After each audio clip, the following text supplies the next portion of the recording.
চলো আজকের না ছোটোবেলাকার সেই মায়ের হাতে স্কুল টিফিনে নিয়ে যাওয়া চাউমিনের রেসিপিটা না তোমাদের সাথে শেয়ার করি। এই চাউমিনের রেসিপিটা প্রায় লুপ্ত হয়ে গেছে বললেই চলে। এখন তো নানান রকমের ভ্যারাইটিসের চাউমিন খেয়ে খেয়ে মানুষ বোর হয়ে যাচ্ছে। এই লুপ্ত হয়ে যাওয়া রেসিপিটা এখন বানালে মুখে কিন্তু খুব ভালো লাগবে আর ছোটোবেলাকার কথা মনে পড়বে।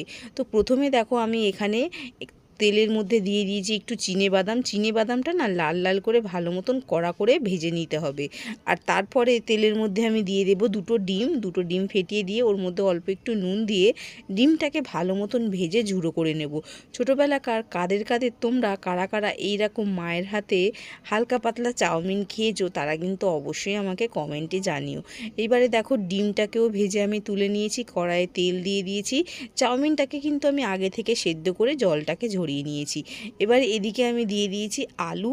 তেলের মধ্যে ছোট ছোট পাতলা পাতলা করে আলু কেটে রেখেছিলাম, মানে আলু ভাজার মতন আর কি। সেটা দিয়ে আর এখানে নুন আর হলুদ দিয়ে এটাকে নাড়াচাড়া করে একটু ভাজা ভাজা করে নেব। আলুটা যাতে না ভেঙে যায়, যাতে গোটা গোটা থাকে। আর তারপরে একটা বড় সাইজের পেঁয়াজ কুচিয়ে সেটাকে এর মধ্যে দিয়ে ভালো মতন নাড়াচাড়া করে খানিকক্ষণ ভেজে নেব। আর একটু কাঁচা লঙ্কাও দিয়েছি।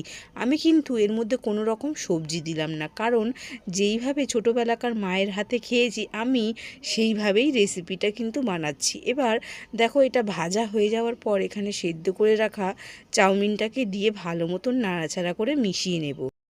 সাথে যেই ডিমের ঝুড়োটা আর বাদামটা সেটাও এর মধ্যে মিশিয়ে দিলাম, দিয়ে এবার ভালো মতো নেড়ে চেড়ে খানিকক্ষণ চাউমিনটা একটু ভাজা ভাজা করে নিলেই কিন্তু মায়ের হাতের এই স্পেশাল চাউমিনটা কিন্তু তৈরি হয়ে যায়।